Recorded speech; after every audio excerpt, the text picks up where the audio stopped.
Respected Hazrat Mufti Sahab, we the musallis of other masajid, our imams and committee members, if they don't follow the Shariat, then how do we do our Eid and Ramadan?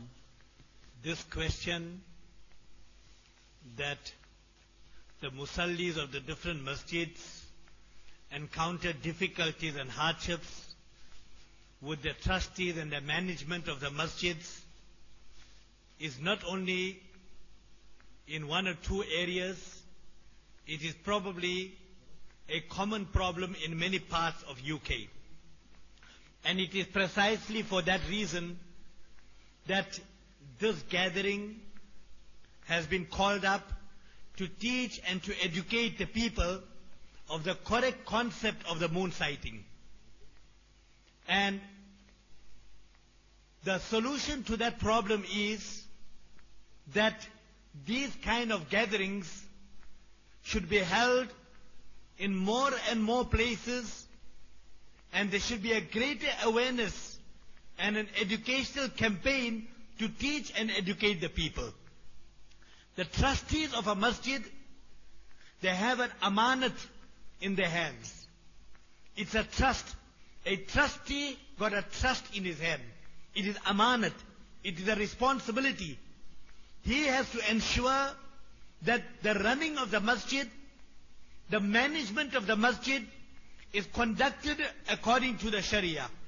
And for that, it is compulsory and farz upon the management and the trustees of every masjid to go and inquire from the ulama haqq what is the correct Shari perspective of the moon sighting and implement that in his masjid. He cannot just sit back, rely on information. He should go out and make his individual effort and inquire what is the right thing in Shariat. Implement that in a masjid, promote it in the musallis, and not confine it to there, but even go beyond that and ensure that what is the correct rule in Sharia, the principle in Sharia, he should promote that as far as possible, to the best of his ability. If he is negligent in that, then he has failed in his responsibility as a trustee of the masjid. Jazakallah. Respected Hazrat Mufti Sahab, one alim said that if we leave the following of the sighting of Saudi, then we will be disrespecting the honor and the sanctity of Baytullah and Makkatul Mukarramah. It is unfortunate that I would disagree with that.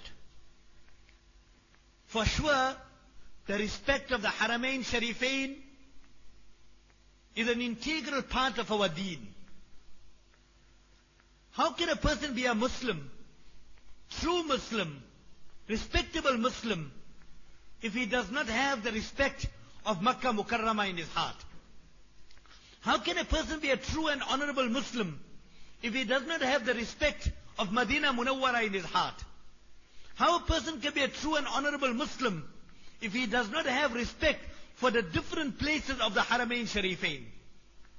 It is an integral part of our deen and our iman that we have utmost respect for the Haramain Sharifain and all those honorable and respected places that are in there. Imam Bukhari rahmatullah alayhi, he commences his 30th juz of Bukhari Sharif explaining about the importance of and the respect of Makkah Mukarramah, Madinah Munawwara, the different places that Nabi Kareem sallallahu alaihi wasallam went to, the different places that Nabi Kareem sallallahu alaihi wasallam received wahi and revelation. Go and look at the different tarajims of Bukhari Sharif of the 30th juz. Imam Bukhari rahmatullah alayhi have elaborately discussed that issue. So, respecting Haramain Sharifain and the different areas of the Haramain Sharifain is an important and an integral part of our deen and our iman. However,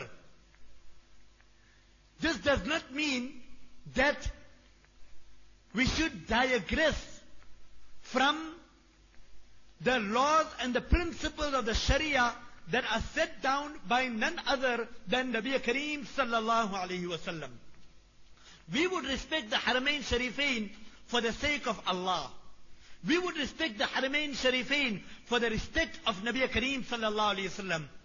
It would be an embarrassment that on one side we claim that we have respect for the Haramain Sharifain, But when the hadith of Nabi Kareem sallallahu alayhi wa sallam is in front of us, then we give such interpretation and have total disregard for the proper explanation and understanding of the hadith of Nabi Kareem sallallahu alayhi wa sallam.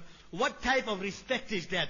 True respect would be when the hadith of Nabi Kareem sallallahu alayhi wa sallam in front of us, we say, Amanna wa sallamna wa saddaqna. We obey, we believe. This is what our Habib sallallahu alayhi wa sallam has mentioned, and we will go by what Nabi Kareem sallallahu alayhi wa sallam has told us to do. This is the same question that is in Urdu. The similar question has been asked in English. Respected Hazrat Mufti Sahab, some people say that when we perform the Hajj, then we look at the sighting of the Saudis. So some ulama say that we are trying to say that if the Saudi moonsighting is incorrect, then the Hajj is also incorrect and incomplete. This question is based on the wrong premise. The criteria of Hajj being correct and incorrect is not altogether dependent on the sighting of the moon. There is a hadith that is mentioned in Tirmidhi in Kitab al-Hajj. Nabi Kareem sallallahu alayhi wa sallam is reported to have mentioned, Al-Hajju ma yahujju nas. Hajj is on that day when all the people perform the Hajj. So the criteria of determining Hajj may be the moon, may not be the moon. But the validity and the sihat of Hajj is not altogether dependent on the sighting of the moon. If all the people go and perform Hajj, and on that day when they're in the plains of Arafat, in the sight of Allah, according to the hadith of Nabi Kareem sallallahu alaihi wasallam that I mentioned to you, the Hajj will be absolutely correct and valid. Respected Hazrat Mufti Sahab, some Muslims who are bayat to some shuyukh or markaz or darulums or Islamic institutes, they say that these shuyukh have a lot of taqwa and are very pious, therefore they cannot be incorrect. Unfortunately, I would disagree with that. And I would think that it would be biased and it would be prejudiced to think that some shuyukh, because they follow the Saudi sighting and they are people of taqwa, so we should follow them. Then aren't there other shuyukh on the other side that also have taqwa and also have piety? And they do not follow the Saudi sighting. The criteria of following is not the shuyukh. As far as the shuyukh are concerned, we will have the utmost respect for them. They are our guides when it comes to ruhaniyat, when it comes to spirituality, when it comes to seeking guidance in gaining the closeness and proximity to Allah Tabarak wa Ta'ala. Most certainly we would seek their guidance and we try to get closer to Allah Tabarak wa Ta'ala. But however, if the shuyukh have to say one thing, and which is in complete contrast, different and in contradiction to what the hadith of Nabi Kareem sallallahu alayhi wa sallam has to say to us, then we are bound as Muslims to disregard what our shuyukh say and go by what the hadith of Nabi Kareem sallallahu alayhi wa sallam has said. It would be completely unjust to Nabi Kareem sallallahu alayhi wa sallam and the hadith of Nabi Kareem sallallahu alayhi wa sallam to disregard the hadith of Nabi Kareem sallallahu alayhi wa sallam and follow what my shaykh have said. The shaykh is secondary, first is shariat and the hadith of Nabi Kareem sallallahu alayhi wa sallam. Respected Hazrat Mufti Sahab, is it okay for our ulamas to say that for the sake of unity we should follow the sighting of Saudi? If people have to decide, everybody has to decide based on a wrong criteria, I can never see any way unity coming out with that. All the time, it is the way of Allah Tabarak wa Ta'ala. He has created ulama haq and honest, truthful people. And it is mentioned in the hadith, Nabi Kareem sallallahu alayhi wa sallam has mentioned that my entire ummah will never unite on wrong and evil. Which means that if anything is abundantly, clearly, blatantly wrong, then Islamic history has also shown that the entire ummah have never made ijma on something that was wrong. If one part of the ummah have done something wrong, there was always, through Islamic history, we understand that Allah Tabarak wa Ta'ala created a group of people that corrected the people that were wrong.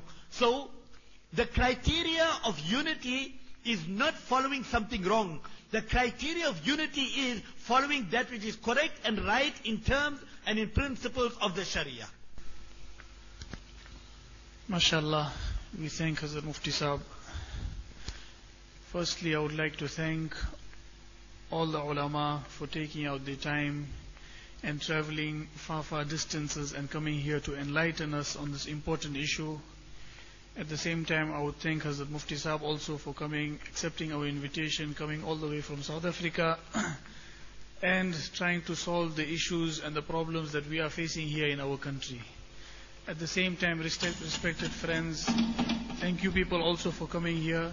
And we, as the attendees, we also have a responsibility, and our responsibility is that now when we go back from here, we try and make amal on the sunnah of Nabi sallallahu alayhi wasallam and the advices that were given by the respective ulama. We make dua to Allah subhanahu wa ta'ala that He accept this conference. Allahu Akbar, Allahu Akbar, Allahu Akbar.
حي على